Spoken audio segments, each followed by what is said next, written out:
NCP কে ক্ষমতায় আনতে হবে। এনসিপির 8 জন এমপি সংসদে রয়েছে, কিন্তু এই 8 জন 100 জনের থেকেও শক্তিশালী ভাবে জনগণের পক্ষে কথা বলে।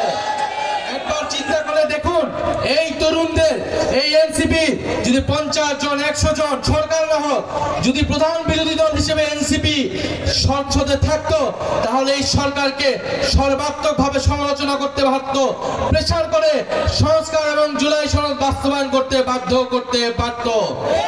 ফলে আমরা মনে করি আগামী দিনে আপনারা যদি এনসিপি কে ভরসা করেন, এনসিপি কে সহযোগিতা করেন, আগামী স্থানীয় নির্বাচন যদি এনসিপির সমর্থিত প্রার্থীর পক্ষে দাঁড়ান, আমরা কথা দিচ্ছি আপনাদের স্থানীয় পর্যায়ে যে সকল সমস্যা রয়েছে, মাদক কারবারি, আইন শৃঙ্খলা জনিত সমস্যা, চাঁদাবাজি, সন্ত্রাস, এই সকল সমস্যার বিরুদ্ধে এনসিপি এককভাবে দাঁড়াবে। কারণ এনসিপি সন্ত্রাসী চাঁদাবাজদের সাথে কোনো ধরনের আপোষ করবে না। আমরা শুনছি এখন নাকি রাষ্ট্রপতি পদত্যাগ করবেন। রাষ্ট্রপতির এত বছর পরে মনে হলো তার পদত্যাগ করা প্রয়োজন। রাষ্ট্রপতি পদত্যাগ করবে না, হয়তো সরকারি রাষ্ট্রপতিকে সরিয়ে দেওয়ার পরিকল্পনা করছে। চিন্তা করে দেখুন, এই বিএনপি সরকার যারা বলে 2/3 আসন পেয়ে যারা সরকার গঠন করেছে, 5 মাসে তারা আওয়ামী লীগের রাষ্ট্রপতি পরিবর্তন করতে পারে নাই। বলে যেই সরকার আওয়ামী লীগের রাষ্ট্রপতি পরিবর্তন করার সক্ষমতা রাখে না, সে দেশ পরিবর্তন করবে কিভাবে?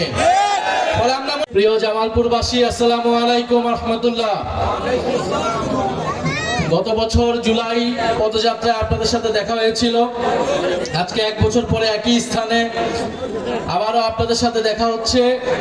আজকে পুরো জামালপুর শহরে যেই বাঁধ ভাঙা উচ্ছ্বাস আমরা দেখতে পাচ্ছি এনসিপির জুলাই জাগরণ পদযাত্রাকে ঘিরে, সেটা আমরা সবসময় মনে রাখবো। জামালপুর বাংলাদেশের অত্যন্ত গুরুত্বপূর্ণ এবং ঐতিহ্যবাহী একটি জেলা। ব্রহ্মপুত্র যমুনা নদীর তীরবর্তী এই জেলা, আমরা জানি নানা সমস্যায় জর্জরিত।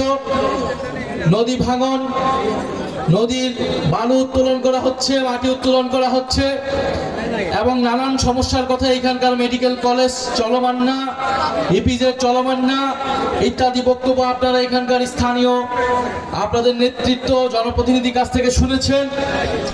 আমরা এসেছি আপনাদের কাছে কয়েকটা কথা বলতে।